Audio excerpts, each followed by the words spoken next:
Buying a condo is extremely risky. Avoid it at all costs. Well, that is what some people might say, but the reality is that it all depends on how you do your research and, more importantly, how informed you are at the time of the purchase. Let's talk about the 3 biggest cons about condos and how you should prepare to avoid stress in case that happens. Welcome to the channel. My name is Aguinaga, your Montreal real estate expert. If you're in the area or looking for homes, this is the place to be. Be sure to hit the subscribe button so that you can get all the information on Montreal real estate. Now, let's get started. The 3 condo big cons. Let's start off with the fact that you're in a co-ownership. You are going to own property with multiple people and all the decisions are going to have to be made together. So you're essentially getting into bed or business, however you want to consider it, with other people. And what this means is that if you want to change the color of a railing, if you want to change a brick, if you need to do a repair, you need to get approval from everybody together because everybody's voting on all these common things. Now, when you have like-minded people and everything is well organized, this isn't really an issue. Everybody has the well-being of the building at heart and everything can go smoothly. But if you have some bad apples or unfortunately some people who have come across some tougher times and just don't have the liquidity to do some of these improvements or even just maintenance on the property, you could run into some issues there. On this note, the second issue I want to talk about is special assessments.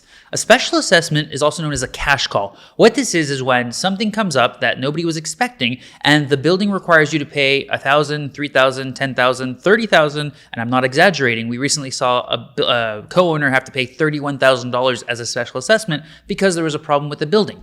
Now, a special assessment could be manageable in some cases, and it could force somebody to sell the property is the reality. This is something that you run the risk of. Obviously, when you have a larger real estate investment or a building that you're a part of, you're a co-owner of a percentage of the entire building, and you're going to be responsible for any issue that the entire building might suffer from at this time. So if there are many units and you own a small fraction, let's say 0.5% of the building, then obviously your share is going to represent that, and your cost associated there too is going to be that. If you own a larger percentage of the building, let's say you're in a duplex and you have 50% of the building, well, you have to be ready for 15% of the expenses whenever it comes that way. So special assessments, you want to make sure that you're ready for them. You want to make sure the health of the building to try and avoid them, obviously, and that you have a healthy contingency fund to try and mitigate that. Next, rules and approvals that you always need from the board for anything you want to do. You want to change your floors. You want to make sure the insulation is thick enough. You want to add additional wall because you want to create a separation between 2 of your rooms. You need approval from the board for everything. And this is different from being obviously a standard homeowner of a single family home because in your home, as long as you respect the municipal bylaws, you really have freedom to do whatever you want. In a condo, every decision has to be run by them, and it's so important to do so because if you don't do this, they could then send you a fine. They could force you to bring it back to its original state. There's a lot of things that could happen because they want to essentially avoid people, first of all, not using licensed professionals, and second of all, not doing anything that could potentially harm the overall well-being of the building, particularly from a soundproofing and insulation perspective. Now, how do we mitigate for all this? There's a couple of things that you can do and research before buying a property. In Montreal or in Quebec as a whole, since 2022, every single building is required to have a building management plan or asset management plan. And what this is a document that's prepared by an engineering firm or an inspection firm, and it has to get reviewed every 5 years. And what we're doing in this is basically a company's coming in and they're reviewing every major aspect of the property. How's the brick? How's the roof? How are the windows? How are the balconies? How's the foundation? How's the membrane in the garage, etc., etc. And what they're doing is they're basically forecasting, okay, what is the useful life left on these things? When are we going to have to replace or repair these things? How much is it going to cost to do this when the time comes? How much do we expect this is going to be worth at that time? Because a roof might be worth, let's say, $20,000 today, but with inflation, we might think it's going to be worth $25,000 in a 10 years time. Great. How much do we have to budget backwards, so as of today, monthly, so that we have these funds available to us when the time comes, so that we don't have to go through a special assessment and a cash call. So by having this, the building obviously is going to be a lot healthier, and you can then confirm, okay, it's going to require this. Are we saving the appropriate amount of money now to be in a good position in the future? The second thing you can do to mitigate this is make sure that you do a thorough document review. Now, again, we were talking about the asset management plan. You can also look at the statement of deposits of the contingency fund. You want to look at the meeting minutes. What are people talking about? What are the ongoing issues? How are the meetings going? Are they smooth? Is everybody communicating? Are people bringing up important and valid points?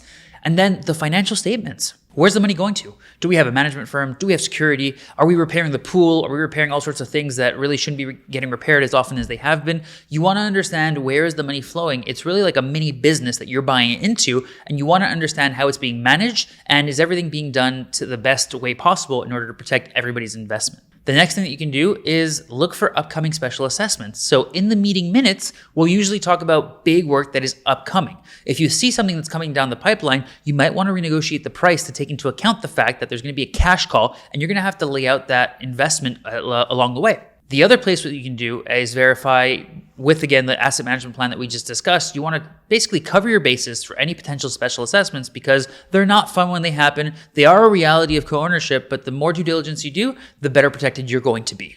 So, is it a good investment? Well, it depends. It really depends on what you're looking to do.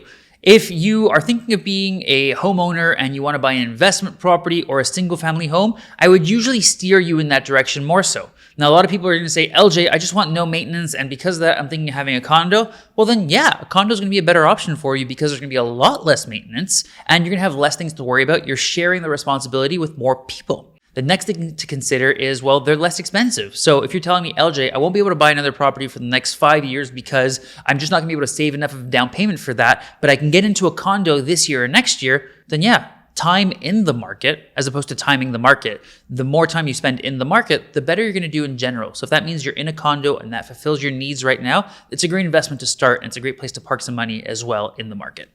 I hope you found the answer you were looking for. And if you didn't, please leave a comment down below or reach out to me directly.